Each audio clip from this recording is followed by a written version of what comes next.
mungkin belum ditemukan, masih tersembunyi di dalam tanah, atau harta karun lainnya yang terpendam di sumuran candi, di bawah candi.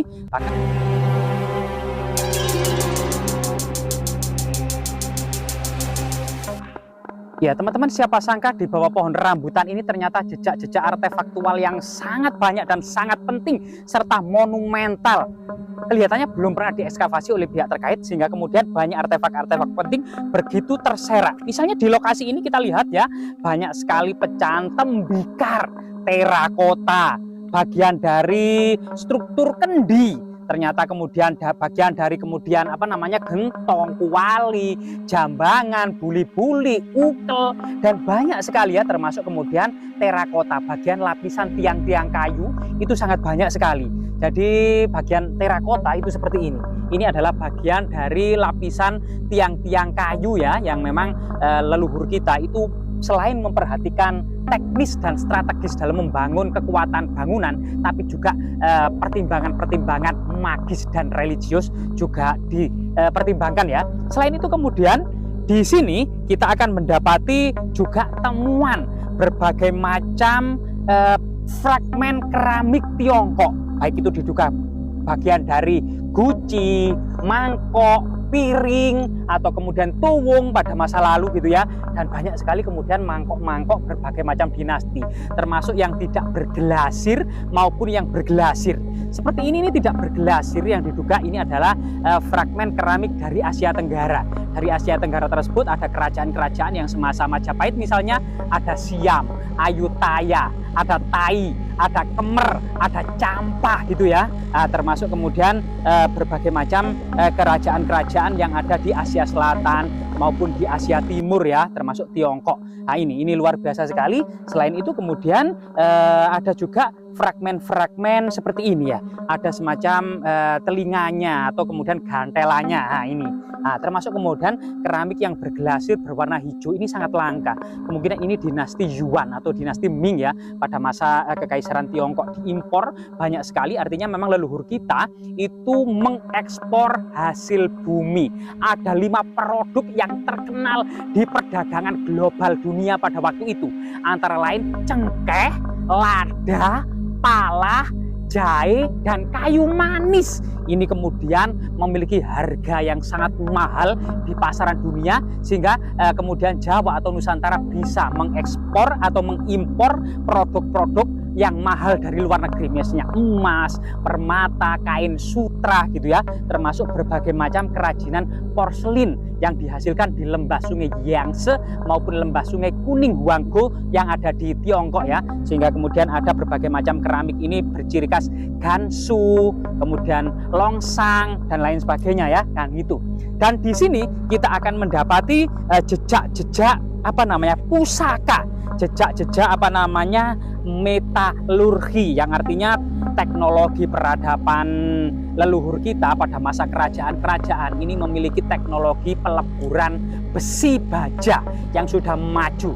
Selain kemudian dikenal dengan pusat peradaban perunggu yang ada di Asia Tenggara ya. Perunggu sendiri itu juga merupakan campuran dari timah, campuran dari besi ya itu. Yang di sini kemudian ini kemungkinan adalah senjata-senjata pada masa kuno ya, semacam betok atau kemudian semacam tombak, semacam ujung anak panah gitu ya, dan keris dan lain sebagainya ya. Banyak sekali ini ya, bahkan ada yang sangat tebal dan sangat mahal. Ini kemungkinan adalah fragmen pedang ya, long sword atau pedang panjang.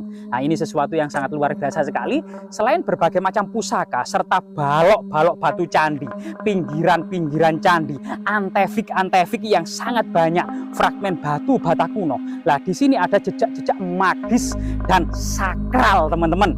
Antara lain kita dapati di sini di samping kiri, samping kanan, dan samping kanan dan kiri yang atas itu adalah fragmen yoni raksasa yang menandakan atau mencitrakan sebuah pemujaan agama Hindu Siwa. Karena lingga dan yoni selain dipuja sebagai lambang kesuburan, dipuja sebagai dewa Siwa, juga dipuja sebagai lambang kekuatan dan kekuasaan dari seorang raja. Juga ditemukan fragmen Ganesha yang ada di sana ya, dan berbagai macam antefik yang menceritakan sebuah ragam hias floral atau bunga-bungahan, ceplok, sulur gelung yang mencitrakan sebuah semangat untuk hidup serta suasana keindahan alam surgawi. Nah, ini sesuatu yang sangat luar biasa sekali. Jadi di sini kelihatannya sampai saat ini belum pernah dilakukan ekskavasi oleh pihak terkait. Ada semacam struktur, yaitu tembok atau struktur bangunan candi ya, yang memanjang panjang sekitar 6 kali 6 meter persegi, kemudian dikelilingi oleh tembok batu bata merah 2 lapis ya. Ini lapisan pertama, dan di sana di pisang-pisang itu ada lapisan kedua. Artinya tembok yang mengelilingi bangunan suci ini berlapis-lapis. Atau boleh jadi bangunan suci ini berada di ujung timur laut dari sebuah kompleks yang sangat luas dengan bergabung dengan asrama, mandapa, mandala, kadewa guruan gitu ya, dan kompleks yang lainnya. Termasuk diduga ada semacam sumur kuno gitu ya, tempat pasanggerahan dan lain sebagainya gitu ya. Ini sesuatu yang sangat luar biasa sekali. Artinya memang jika di sini dahulu ada sebuah bangunan suci atau candi yang megah pada masanya, termasuk kemudian ada batu-batu kecil yang berlumpang ya, ada cekungannya, ini diduga memang memiliki fungsi magis dan sakral dalam upacara persajian maupun pemujaan. Yang artinya memang jika di sini ada bangunan Hindu Siwa, maka candi ini diduga menghadap ke barat. Pintunya menghadap ke barat, relung atas ada kala yang kemungkinan sudah raib atau hilang untuk selamanya. Ada kemudian prasasti yang menetapkan tentang candi ini, mungkin belum ditemukan, masih tersembunyi di dalam tanah, atau harta karun lainnya yang terpendam di sumuran candi, di bawah candi. Bahkan kemudian yang kita ketahui dalam pakem candi yang berlafazkan agama Hindu, maka kemudian di dalamnya ada Linggayoni. Di relung selatan ada Maharsi Agastya, seorang laki-laki bijak bestari, berperut gendut dan berjenggot. Kemudian di sebelah timur ada Arca Ganesha yang fragmennya juga ditemukan, dan di sebelah utara ada Dewi Parwati. Kemudian di depan candi ada Nandi, lembu Nandi yang dalam posisi duduk itu ya, atau jongkok atau tidur itu ya, itu Nandi. Dan di samping kiri dan kanan masuk pintu bangunan utama candi ada Mahakala dan Nandi Suara. Ya, kemungkinan juga selain kemudian candi yang sangat megah tersebut, di sini ada umpak batu. Nah, di sini ada umpak-umpak batu. Ini menandakan ini adalah landasan dari tiang-tiang kayu. Kemungkinan adalah mandapa-mandapa yang ada di sekitar bangunan suci tersebut. Bisa kemudian menginterpretasi atau mengkorelasikan dengan bangunan suci yang ada di Sukuh atau Cetoh yang di lereng Gunung Wilis. Itu masih ada bangunan suci. Di sebelah-sebelahnya itu di depannya ada semacam mandapa-mandapa.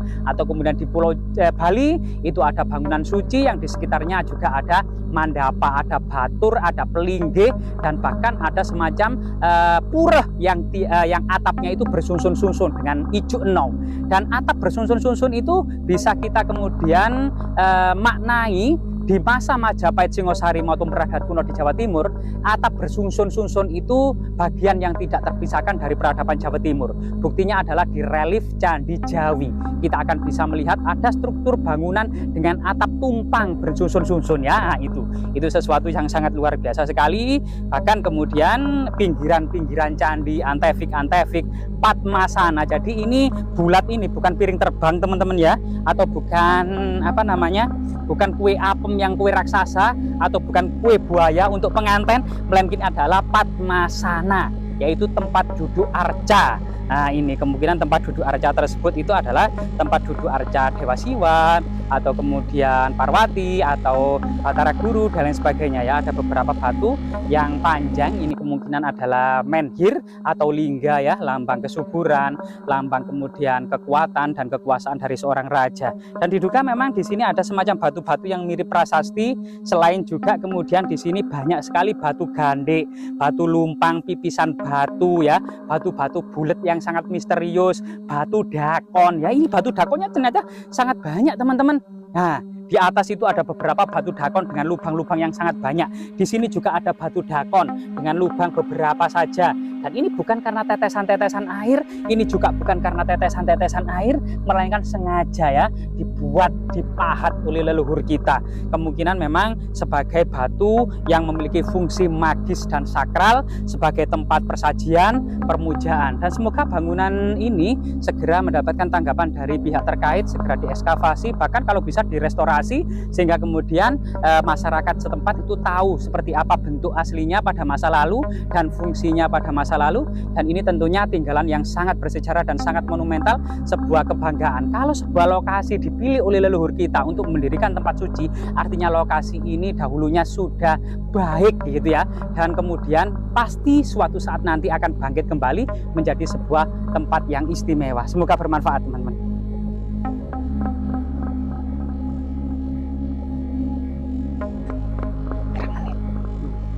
Masa